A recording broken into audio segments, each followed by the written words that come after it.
Yo. D'une jeunesse asservie à l'être accompli. Première partie. Le XXIe siècle. L'ère de l'information, l'ère de l'échange. Nous voilà pris dans cette immensité réunifiée, numériquement, comme une mouche dans un aspirateur. Que faire ? Que faire en tant que jeune qui a tout entre ses mains et rien pour accomplir quoi que ce soit ? Que faire pour passer à l'action quand notre corps lui-même refuse de répondre à nos envies profondes ? Que faire pour sortir du joug des générations précédentes qui nous ont laissé un monde de corruption à tous les étages ?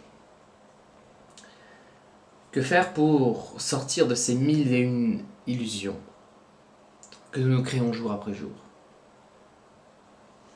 Que faire pour avoir un recul sincère sur nos propres actions et nos propres jugements ?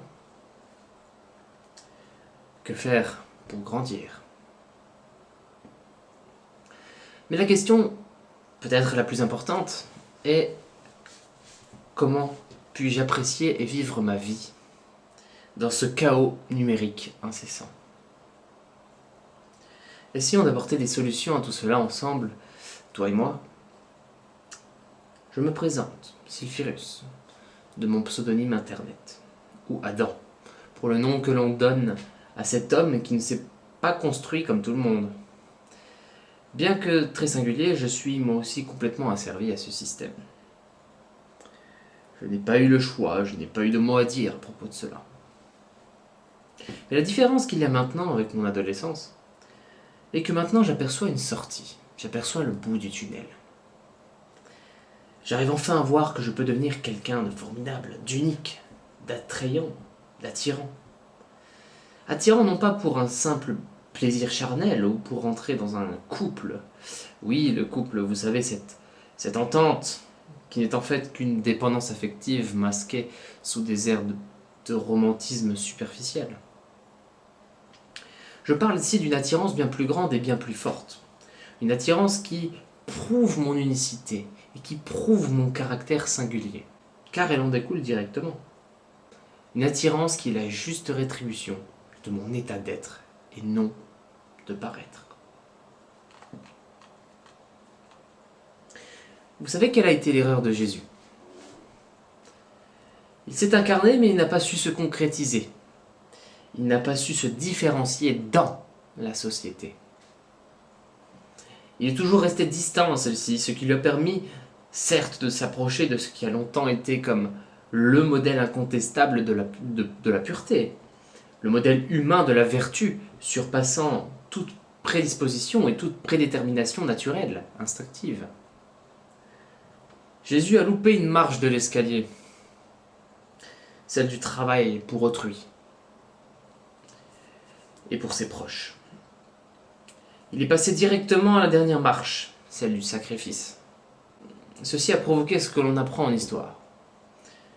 Ce siècle d'idolâtrie, l'idolâtrie d'une figure aussitôt reprise par un organisme politique qu'est le clergé, sans que le peuple n'ait son mot à dire, ou plus justement, sans que le peuple n'ait le temps de comprendre ce qui se jouait réellement. À ce moment-là. Sans compréhension, il y a supposition. De supposition découle l'assertion. Derrière l'assertion, il y a l'asservissement.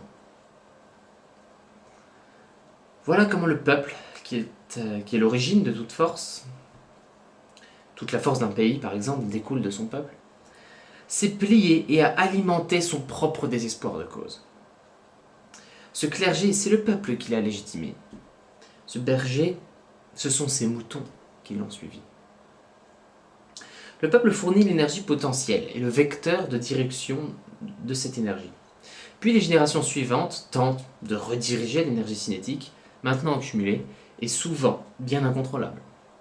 Une voiture lancée à 130 km/h, avec le conducteur qui s'évanouit, illustre ce que doit vivre la nouvelle génération, assise sur le siège passager, devant gérer cette situation avec son propre cerveau. Très complexe, n'est-ce pas ? Surtout quand on ne connaît pas le fonctionnement de la voiture. C'est pour cela qu'il faut se renseigner, s'informer. Et notre époque est la meilleure pour cela. Quel est notre outil pour s'informer et aussi tenter de rediriger cette énergie cinétique? Ce grand système déjà bien installé. Eh bien, la même réponse se trouve en un mot, Internet. Au revoir.